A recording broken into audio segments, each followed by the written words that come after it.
Bueno, pues ya se está grabando la clase. Vamos a platicar los notebooks de hoy, que son el 15.1 y el 15.2, que están en el Classroom ya. Se tratan de mecánica clásica, ¿sí?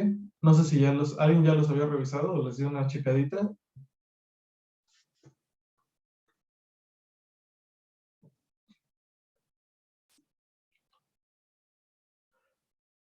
Ok. Entonces, ¿de qué se trata la mecánica clásica, chicos? ¿Quién podría decirme así en breve de qué se trata la mecánica clásica?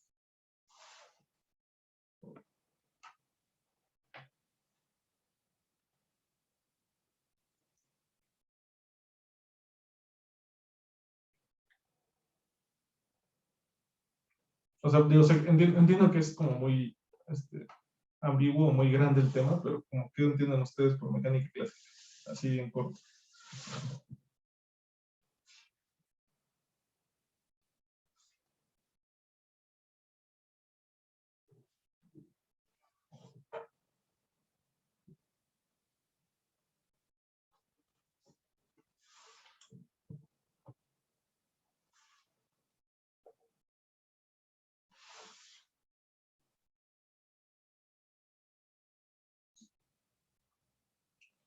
Bueno, ok, dicen por ahí que saber para dónde se va a mover la partícula, movimiento de algún cuerpo, movimiento de un sistema. Ok, entonces, leyes de Newton.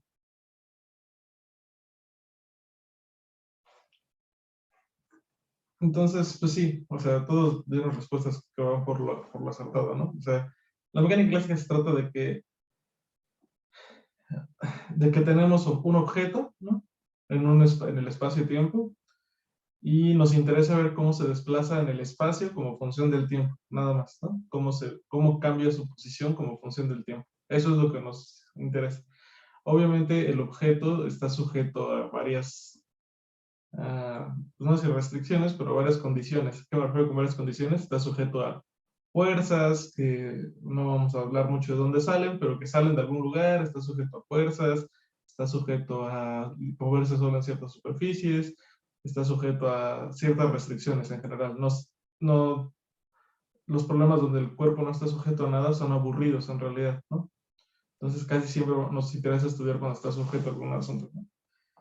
Entonces lo que se hace casi siempre en mecánica clásica es que especificamos, vamos a describir el movimiento del objeto, vamos a poner un sistema coordenado y dentro del sistema coordenado vamos a tener nosotros algunas coordenadas especiales que no son necesariamente las coordenadas, digamos, de cartesianas, ¿no? O sea, podemos, por ejemplo, estar en un sistema igual cartesiano, pero utilizar coordenadas polares para el movimiento del objeto porque es más fácil, etcétera, ¿no? Entonces, lo que siempre hacemos es intentar dar la posición como encontrando cómo son las coordenadas como función del tiempo, ¿no? Eso es lo que nos interesa en mecánica clásica, ¿no? Tenemos pelotitas, coches, etcétera, que describimos como partículas puntuales porque son muy rígidas o porque en general es más fácil. Y queremos describir las coordenadas como función del tiempo, ¿no? Eso es lo que siempre hacemos. Queremos las coordenadas como función del tiempo, ¿no? Entonces, existe algo que se llaman las ecuaciones de movimiento, ¿no? Las ecuaciones de movimiento que son, bueno, lo que generalmente se entiende como las ecuaciones de movimiento son ecuaciones diferenciales, ¿sí? Que van a obedecer las coordenadas de nuestro objeto, ¿sí? O sea, sí que generalmente para encontrar las coordenadas como función del tiempo, lo que vamos a hacer es encontrar esas ecuaciones de movimiento y resolverlas, ¿sí? Entonces, estas ecuaciones de movimiento, estas ecuaciones diferenciales que van a obedecer las coordenadas, se pueden obtener de muchas formas, ¿sí? Si ya en mecánica vectorial les deben de haber más o menos enseñado cómo hacerlo con la mecánica newtoniana, ¿no?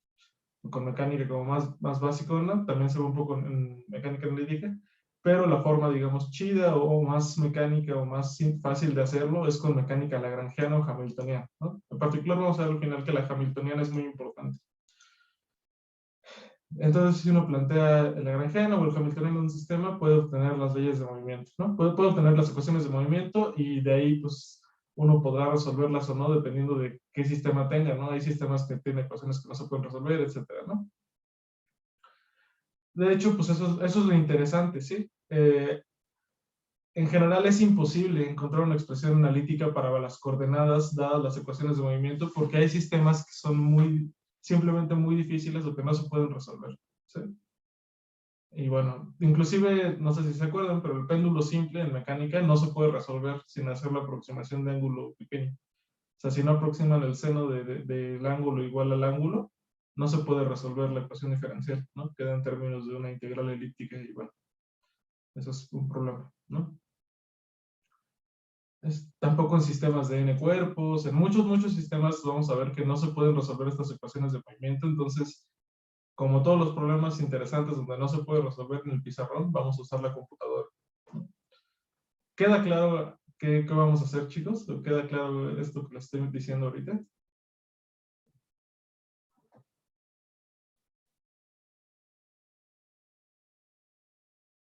Va.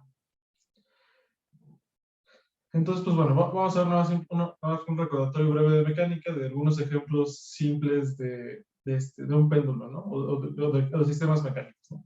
Entonces, imagínense que tienen este sistema de aquí, tienen un objeto de masa m pegado a una cuerda sin masa, ¿no? Que tiene una longitud además constante y que está en un campo gravitatorio, ¿no? Aquí hay un campo gravitatorio que apunta hacia abajo, o sea, va en el negativo del eje Y, ¿no? Y tienen esta cosita de acá. Entonces, si ustedes se meten a Wikipedia, van a encontrarse que las ecuaciones de movimiento que satisface esta cosa son estas de acá, ¿no? Bueno, y si suponemos que hay fricción, que existe una fricción en el sistema, ¿no? Una fricción lineal, además, o resistencia del aire, que le voy a llamar también, ¿no? También podemos decir resistencia del aire, ¿no? Entonces, la ecuación de movimiento que obedece el sistema es esta de aquí, ¿no? La podemos encontrar de muchas formas, pero esta es la ecuación diferencial que obedece el sistema. Entonces, obviamente, esta gamma es una constante arbitraria, G es la gravedad, L es la longitud de la cuerda, etcétera, ¿no? Entonces, aquí tienen, digamos, una sola coordenada y tienen una sola ecuación diferencial de segundo orden, ¿no? Porque generalmente por cada coordenada van a tener una ecuación diferencial de segundo orden. ¿Alguien tiene alguna duda con esto, chicos? ¿A todo el mundo le queda claro que esta clase de ecuaciones salen para estos tipos de sistemas?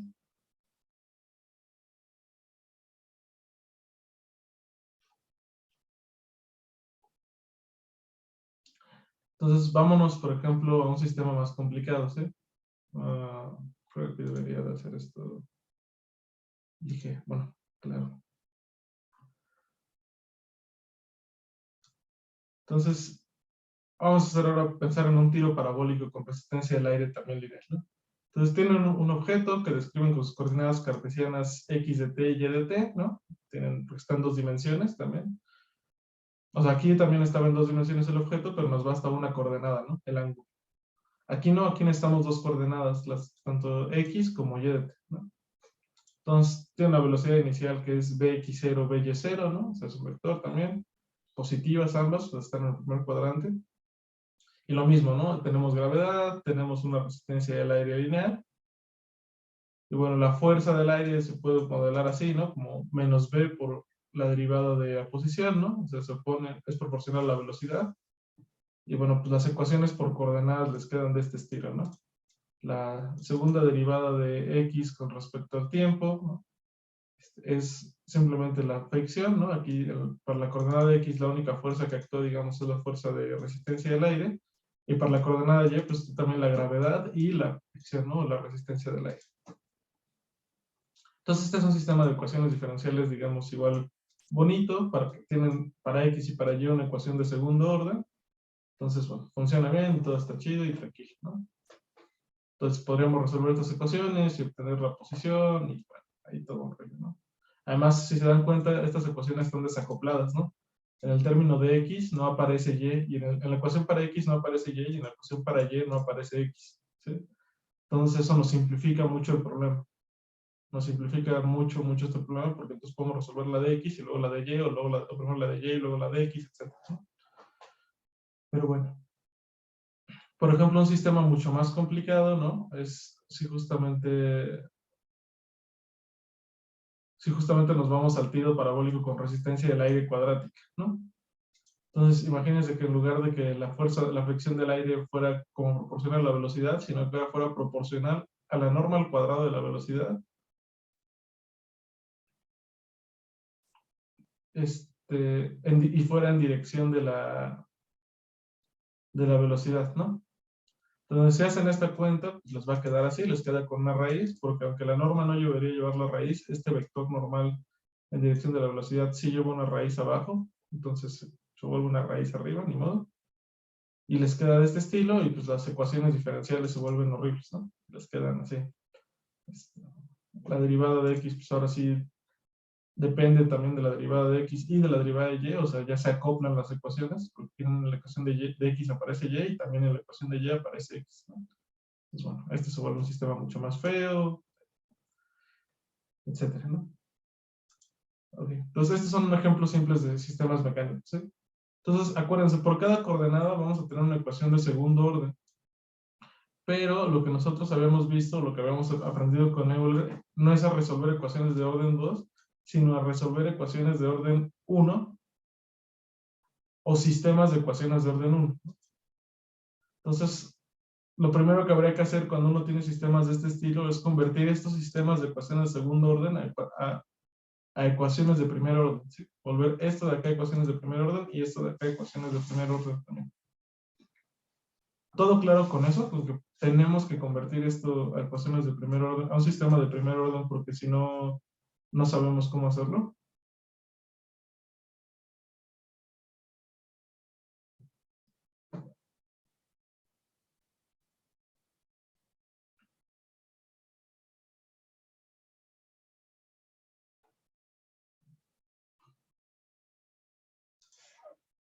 Ok, entonces, a ver.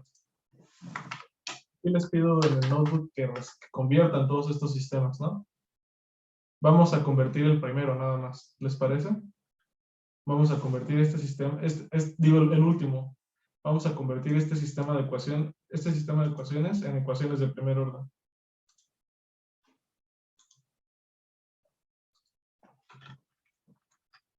Pues vamos a hacerlo todos juntos para ver que si realmente no hay bronca con eso, ¿no? Vamos a convertir el sistema.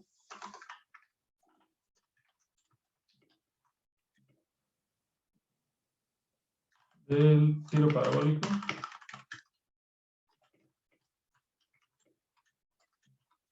Está ese cuadrado. Ahí. Entonces, a ver, para convertir este sistema,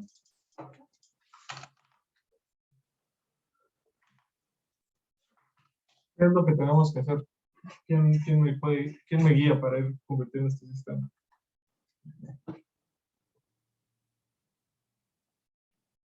Podría bastar un cambio de variable, así decir de x de t es igual a u, de y de t es igual a v. Exacto, perfecto, ¿no? Pues vamos primero a hacer, pues primero definimos que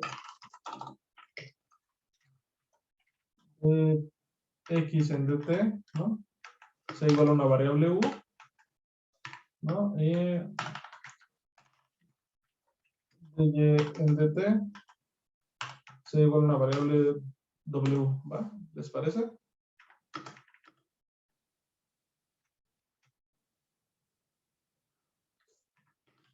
Entonces las ecuaciones anteriores vuelven lo siguiente, ¿no?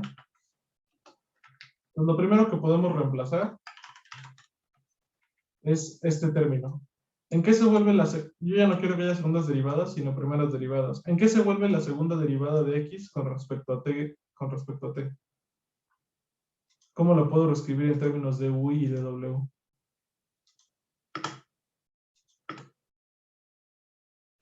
Un punto, ¿pero qué es un punto?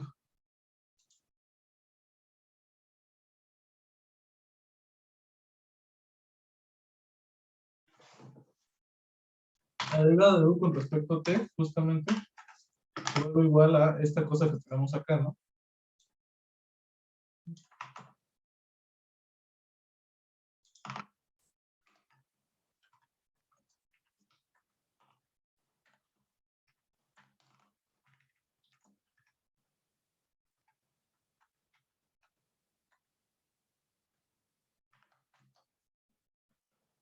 La derivada de u se vuelve esto de acá. Entonces también podemos reemplazar este de aquí y este de allá, ¿no? Este de aquí es u y este de acá es w, ¿no? Entonces vamos a reemplazarlos para que no se vean así de feos. Se vuelve u cuadrado y el otro se vuelve w cuadrado, ¿no?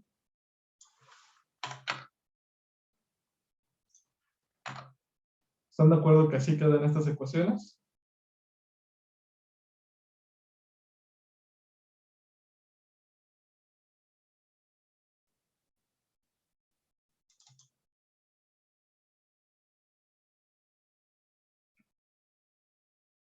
Y bueno, pues la segunda queda prácticamente igual, ¿no? Nada más hay que volver a escribirla, ¿no? La segunda derivada con respecto a y, ¿quién se vuelve? Esta segunda derivada respecto a y, ¿quién se vuelve? La W, ¿no? La derivada respecto a w. Y ahora aquí, además de tener este término de acá, que es igualito al de arriba, tengo aquí el menos g, ¿no? Y luego lo... Y así me quedan las ecuaciones, ¿no?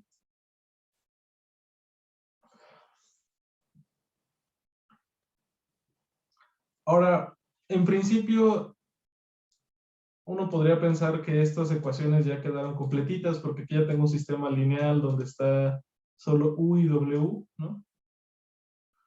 Pero me faltan dos ecuaciones, ¿están de acuerdo?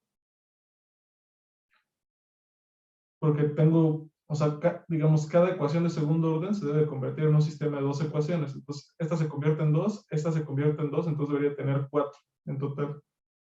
¿Cuáles son las otras ecuaciones que me faltan? Las otras dos ecuaciones que me faltan aquí.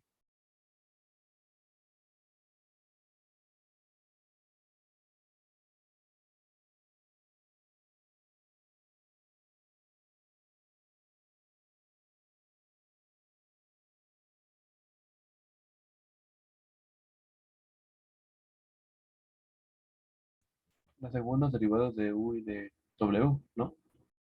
No, porque queremos que sea de primer orden el sistema. El sistema queremos que lo tenga primeras derivadas. Y aquí está un sistema con puras primeras derivadas. Me falta otra ecuación, digamos, para que esto tenga correspondencia con mis variables originales, con x y con y. ¿Cuáles son las ecuaciones que meten a x y a y aquí?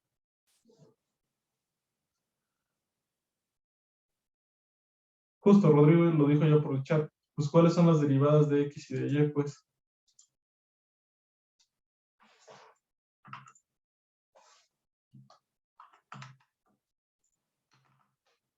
¿cuánto va la derivada de x respecto a t, chicos?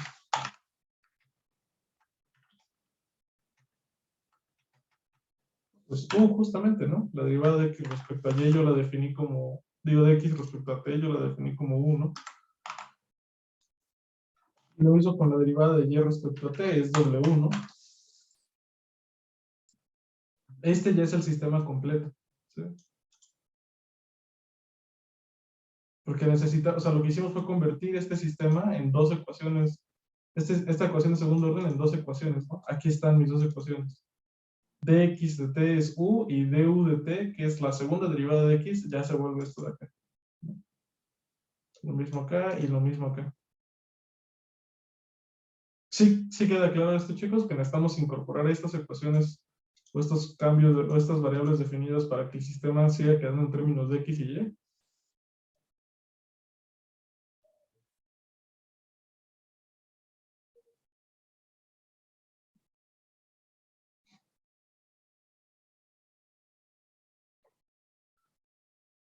Porque acuérdense, aquí con lo otro podía encontrar las velocidades y todo, pero lo que me interesa son las coordenadas originales. En mecánica siempre nos interesan las coordenadas originales, pues. Pero bueno, ¿alguien tiene alguna duda sobre cómo hicimos esto?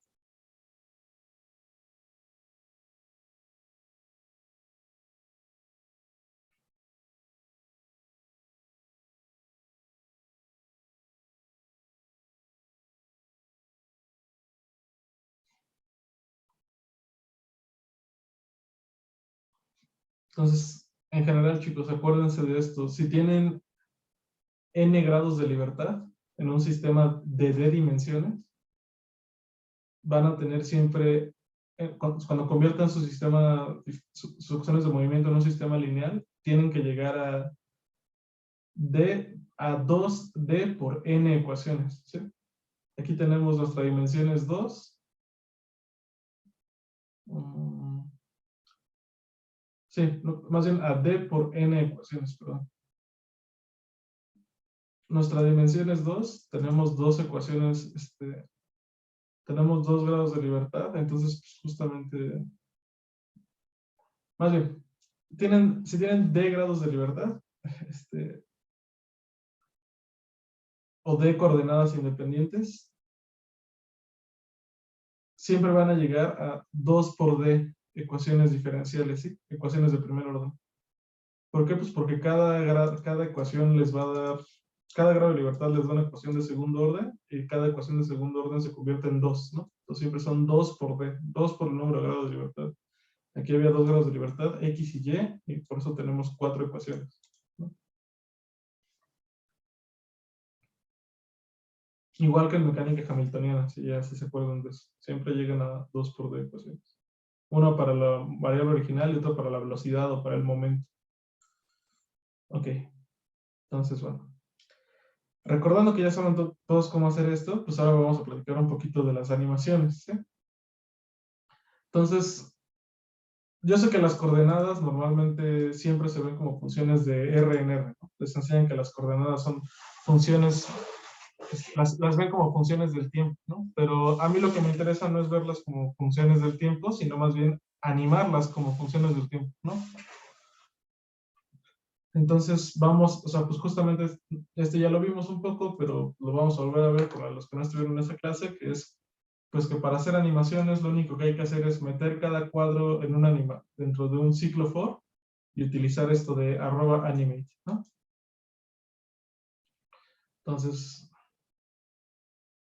pues justamente, ¿no? O sea, por ejemplo, si quisiéramos animar la trayectoria de un círculo, sabemos que la trayectoria de un círculo, ¿no? El r de t está dado por, ahorita vamos a pensarlo como coseno de 2πt, seno de 2πt, ¿no? Esta es la parametrización de un círculo, etcétera, ¿no? Es la trayectoria de una partícula que se mueve en un círculo, ¿no? Entonces, pues sí, ¿no? Si hacemos un tiempo final, podemos hacer un tiempo final de 2.0, ¿no? Podemos decir que queremos 100 cuadros, ¿no? Entonces nuestros tiempos son un rango desde 0 hasta el tiempo final de longitud c, ¿no? O sea, de 100 cuadros que queramos hacer. Y después, para hacer la animación, pues hacemos esto de anim, es igual a @animate, para t en tiempos, o sea, vamos iterando for, o con un for iteramos una variable t sobre todos estos rangos de tiempos. Y lo que hacemos es hacer un scatter de solo graficar el punto, solo queremos graficar un punto, ¿no? Que es la posición del círculo. Entonces hacemos un scatter de el coseno de 2pi por t y el seno de 2pi por t, ¿no? Le ponemos los límites con xlims y ylims. Es importante fijarle los límites a la gráfica para que no cambie. Y luego con esto de GIF hacemos la animación, ¿sí? Todo el mundo se acordaba, todo el mundo estuvo en la clase donde hicimos estas animaciones.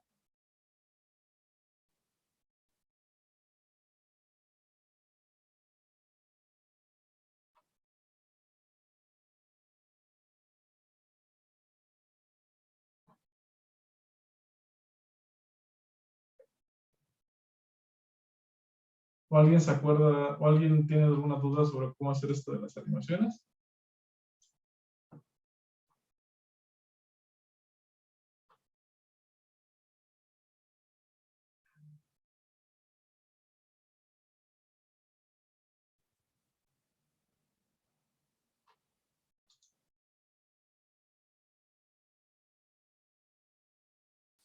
O sea, vamos, este scatter es solo una gráfica, ¿no? Hacer un scatter esto es una lista que contiene solo un punto, ¿no? O sea, por eso hay corchetes y adentro hay un coseno, solo es una lista de un solo punto. Esto igual es una lista de un solo punto, ¿no? Entonces, esto grafica solamente un punto en coseno de 2pi por t, otro punto en seno de, en x igual a coseno de 2pi por t y y igual a seno de 2pi por t. O sea, esto es lo único que es lo que hace este código, solo grafica ese punto. Luego lo pongo dentro de este for con esta cosa de @anim igual a @animate para decirle que estos son los cuadros de una animación. ¿Sí? Todo esto son los cuadros de una animación. Eso es lo que le estoy diciendo aquí. Y ya con esto, pues hacemos aquí el GIF de la animación, ¿no?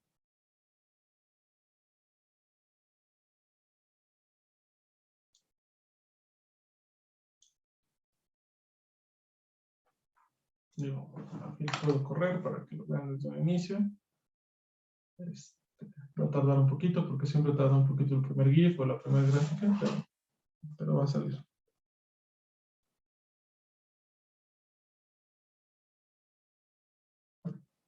¿Todo el mundo ya pudo correr este código, chicos? ¿O ya había hecho una animación antes?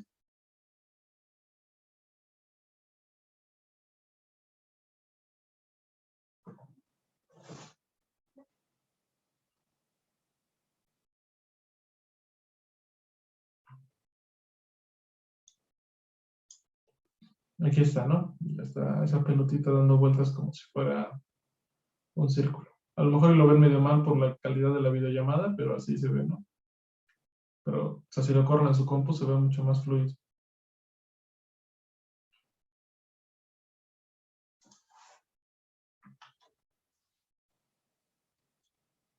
¿Alguien tuvo algún problema? ¿Alguien le dijo que no, o se tardó muchísimo, o algo así?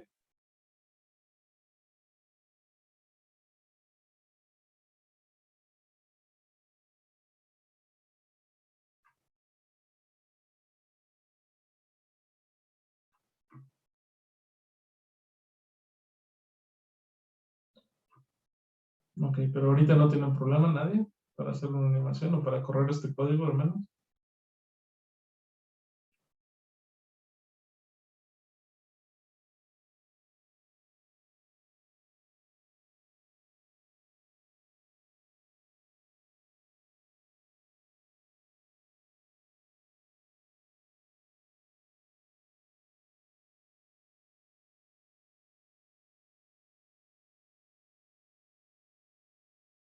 Bueno, pues sí, las compus se tardan generalmente en hacer esto. Entonces, la vez pasada igual platicamos de cómo utilizar esto de FPS para cambiar los cuadros por segundo de las animaciones, ¿no? Pues si le pongo FPS igual a 10, por ejemplo, pues justamente se ve mucho menos fluido, ¿no? Porque solo tiene 10 cuadros por segundo, entonces va mucho más lento. Pero, por ejemplo, si le ponemos 30 FPS, se ve mucho más rápido, ¿no? Porque tiene más cuadros por segundo, ¿no? O sea, es una animación de 100 cuadros, ¿no? Dependiendo de cuántos cuadros por segundo le dé, cambia la velocidad o el tiempo en lo que tarda dar una vuelta y cambia qué tan fluido se ve, ¿no? Entonces, la vez pasada habíamos platicado que uno tiene que jugar con este parámetro del FPS y también con este parámetro del número de cuadros por segundo. O sea, perdón, el número de cuadros de la animación, ¿no? Que ponemos aquí, o sea, obviamente iteramos t en tiempos, ¿qué tiempos tiene 100? Entonces, estos son los cuadros de la animación. Entonces, entre más cuadros, tiene más definición y con los cuadros por segundo controlamos qué tan rápido se ve, ¿no? Pero obviamente una animación de 1000 cuadros tarda muchísimo en hacerse, ¿no? Entonces hay que jugar con el número de cuadros para no excedernos de eso y con el FPS para que se vea bien.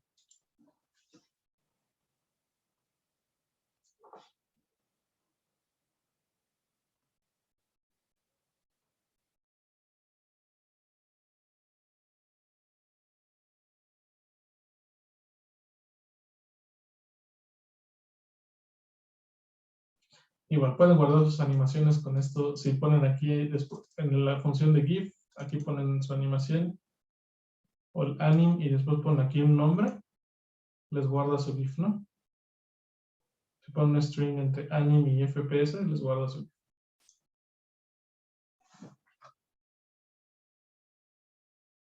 Aquí lo corrí y si me voy aquí a mis ubicaciones del notebook, aquí está guardado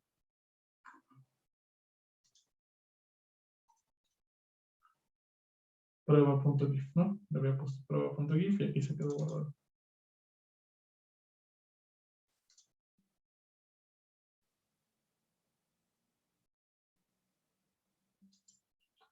Pero bueno, entonces el truco de las animaciones, chicos, solo es hacer esto de poner dentro de un ciclo for los cuadros de la animación, ¿no? La parte que hace la gráfica de cada cuadro de la animación, y aquí ponen, afuera del for ponen anim es igual a @anim, ¿no? ¿Alguien tiene alguna duda sobre esto del truco de la animación? ¿Sobre cómo hacer las animaciones o sobre la idea esquemática de cómo hacer las animaciones?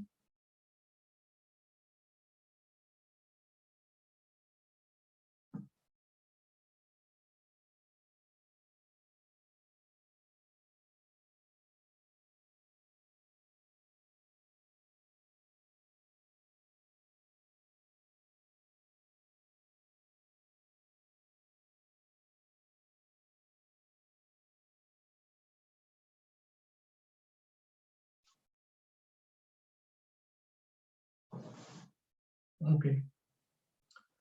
Entonces, pues ahora sí se viene lo chido, ¿no? Y lo chido, bueno, aquí hay otros ejemplos de cómo graficar funciones, también si quieren, ¿no? Por ejemplo, una onda viajera que depende de dos valores, ¿no? Esto es simplemente una función que viaja, o sea, vamos, depende de x y de t. Entonces, nuevamente, si la quieren animar o si quieren que se mueva, pues igual iteran sobre un montón de tiempos, ¿no? En un rango, etcétera. Y bueno, pues nada más hacen la gráfica de la función en cada paso para distintos test, ¿no? Igual hacen anime es igual a @animate, y aquí adentro solo hacen sus yes, que sea f de x, t para x en x's, ¿no? Ahora ya no van a graficar solo un punto, sino ahora sí es un montón de puntos para un montón de x's, ¿no? O sea, aquí cada cuadro de la animación era la gráfica de un solo punto, pero cada cuadro de la animación puede ser también una función, ¿no? O sea, no hay límite, digamos, solo tienen que ser imágenes y ya, o gráficas y ya. Pues aquí graficamos un solo punto, también podríamos graficar una función, ¿no? Entonces, pues obviamente para graficar una función utilizamos plot. Podemos ponerle un título que vaya con esto, que le enseñe el tiempo, ¿no? Nada más le ponemos aquí t igual a rounds del tiempo. ¿Por qué rounds? Porque no quiero que me enseñe el tiempo con un montón de decimales, ¿no? Entonces round me lo redondea para que solo tenga 2 decimales. Y bueno, así se ve más bonito, ¿no? Entonces, lo corrí otra vez, nada más para que vean que se está haciendo en vivo, ¿no? Y vean, ¿no? Ahí se ve cómo se mueve una función de izquierda a derecha. Entonces, es exactamente igual que lo pasado, ¿no? Solamente le pusimos que en lugar de hacer un scatter de un solo punto, hacemos un plot de una función, ¿no? ¿Queda claro también cómo hacer esta clase de animaciones, chicos?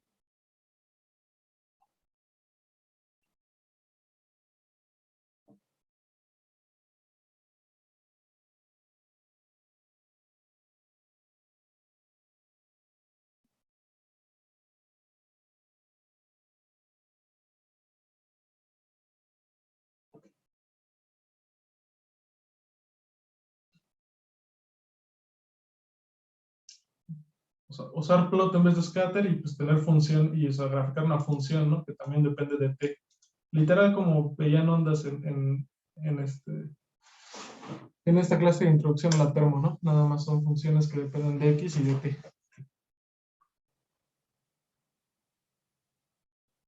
Pero bueno, pues ya, vamos a seguir entonces, ¿no? Por ejemplo, igual imagínense que si tienen aquí en todas estas animaciones, ustedes definieron los tiempos, ¿no? O sea, los tiempos los pusieron en un rango y pudieron evaluar esta función en todos los tiempos. ¿Están de acuerdo? Sí, sí, lo que dice Rodrigo es cierto. Podríamos hacer muchas cosas para que se vea más fluida la animación, pero no me interesa por ahora eso, sino nada más que puedan hacer la animación, ¿no? Y entiendan la lógica tras de eso. Ok. Algo importante ahorita es que aquí yo los tiempos los definí arbitrarios, ¿no? O sea, t estaba en un rango y yo evaluaba, por ejemplo, la onda en ese tiempo, ¿no? Y aquí también, digamos, la posición del círculo era una función de t, ¿no? Y aquí yo evaluaba la posición del círculo como función de t. ¿Sí? ¿Todo el mundo tiene claro eso? Que aquí tenía, como que yo podía evaluar esto en el t que yo quisiera porque conocí explícitamente la fórmula.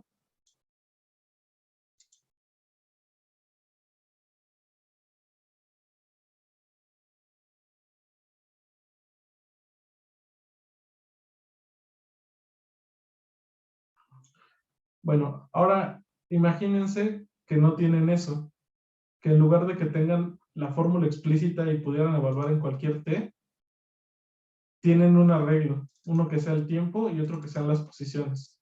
Son arreglos del mismo tamaño, ¿no? Pero ya es un arreglo fijo. Entonces, ¿cómo le harían para hacer un animate de arreglo, pero ya no con la fórmula explícita, sino con tiempos discretos, ¿sí? Antes tenían la función continua, digamos, de la posición y todo, pero ahora imagínense que les doy un arreglo de tiempos y de posiciones. ¿Cómo le harían si ya tienen una cantidad fija de tiempos y posiciones, ¿no? Ya no pueden evaluar en cualquier tiempo. ¿Qué creen que tendría que cambiar?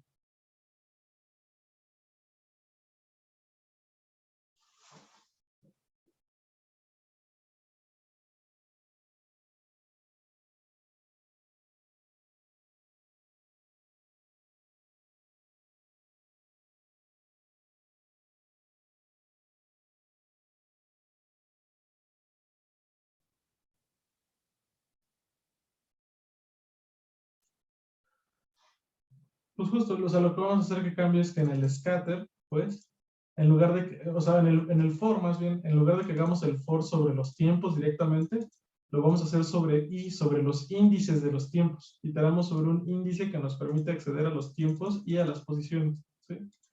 Ya no hacemos el for como aquí sobre para t en los tiempos y evaluamos en t lo que sea, ¿no? Aquí ya al revés, aquí ya más bien tengo que hacer para i en 1 hasta el número de cuadros o 1 hasta la longitud de los tiempos, si quieren.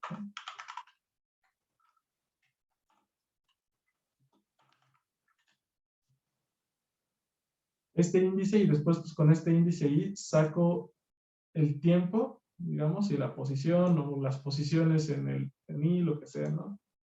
Y obviamente ahora el tiempo se vuelve tiempos i, ¿no? O sea, porque es discreto, vamos, ya no itero sobre la t. Sí queda clara la diferencia esto de que cuando tengo los tiempos y posiciones ya dados como una lista y no como una función, ya tengo que iterar sobre los índices.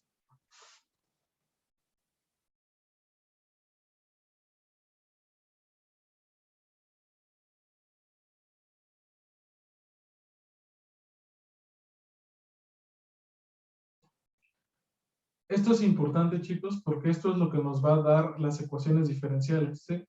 Las ecuaciones diferenciales resueltas en la compu nos dan los tiempos discretos, ¿sí? Y las posiciones discretas también. No nos dan, no nos dan continuo, no nos puede dar continuo una ecuación diferencial, ¿no? Nos dan un arreglo de tiempos y un arreglo de posiciones, pero no nos puede dar para evaluar en cualquier tiempo, ¿no? Entonces es importante que recuerden que como no tenemos continuos, sino tenemos aquí una lista discreta de tiempos y posiciones, tenemos que iterar sobre los índices a la hora de hacer la animación.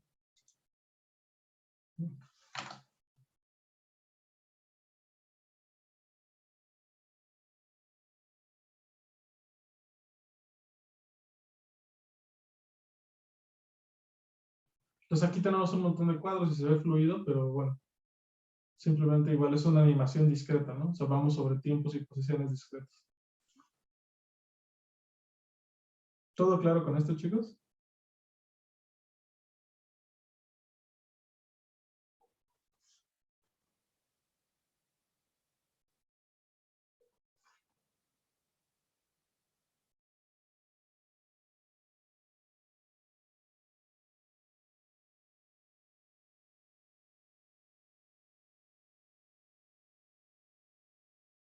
Ok, entonces ahora sí se viene la parte recia de la vida, ¿sí?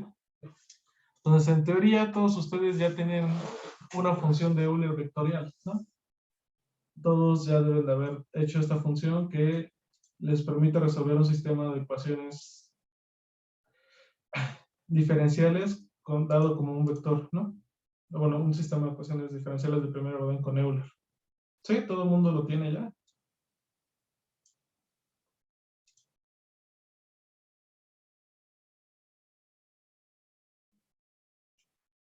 Entonces vamos a utilizar esa función para resolver el sistema del péndulo real, ¿no?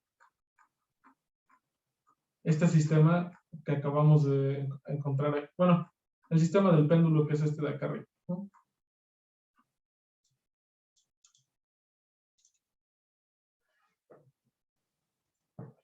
O pueden resolver algún otro, lo que quieran, pero yo creo que el más fácil, o el primero que deberíamos de resolver es el del péndulo. Entonces, ¿quieren que lo hagamos juntos, chicos, o quieren hacerlo ustedes solos y ya después lo intentan? ¿Quieren intentarlo solos y ya después lo hacemos juntos?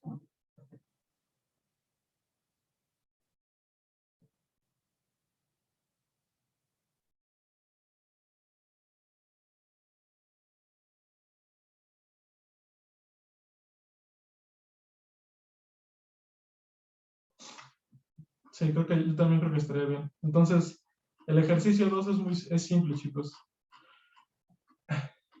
Utilicen Euler vectorial para resolver el péndulo y hagan la animación del péndulo moviéndose. ¿Sí?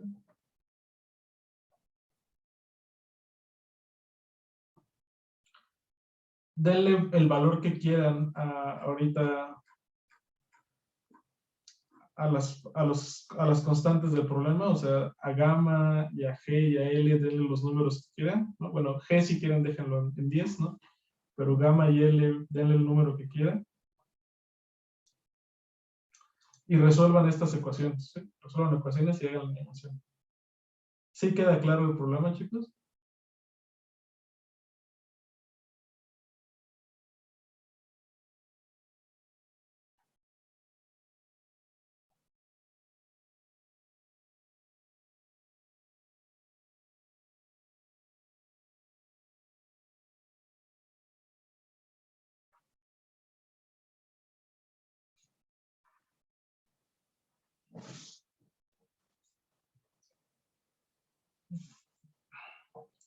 Entonces, pues van, inténtenlo hacerlo solo, ¿no?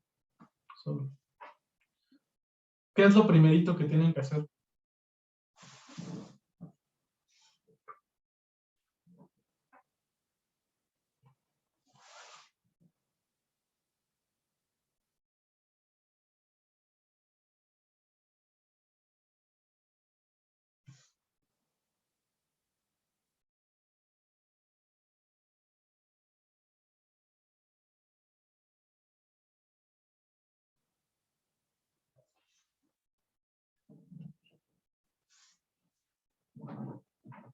¿Qué es lo primero, chicos, que deberían de hacer?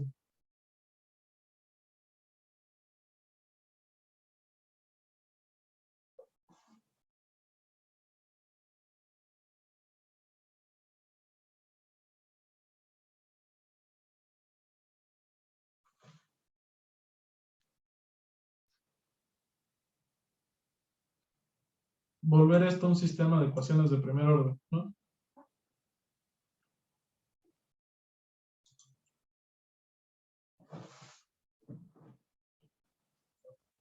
Ya que lo tengan, después, ¿qué van a hacer? Ya que tengan el sistema de primer orden.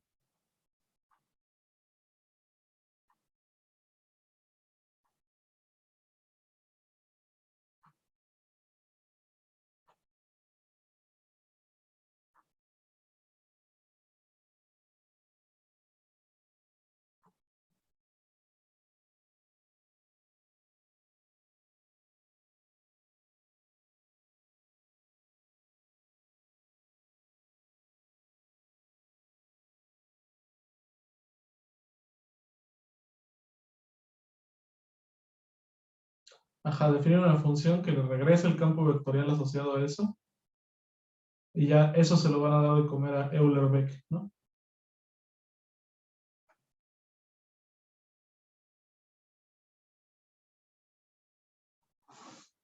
Ok. Entonces creo que tienen la idea en general. Les propongo que lo hagan que les parece bien media hora para intentar hacerlo, o 20 minutos quizás. Y yo mientras me quedo aquí echándoles la mano.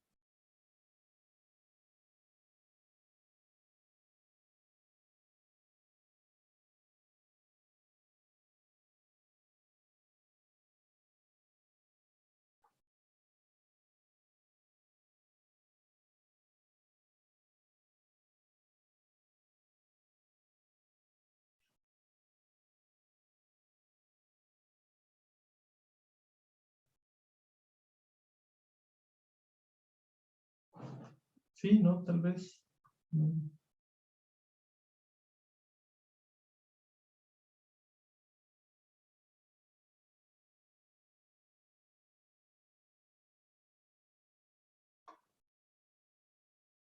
Bueno, pues bueno.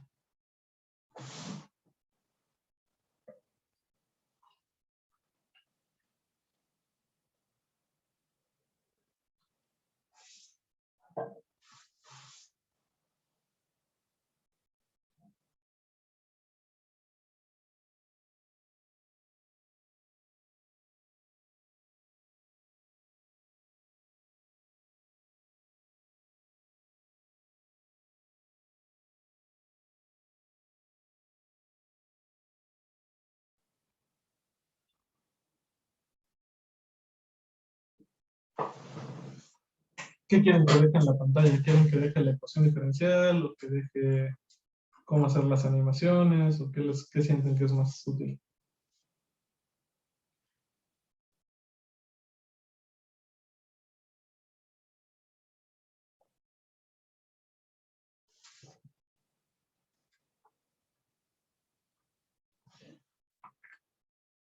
Bueno, ahí se las dejo.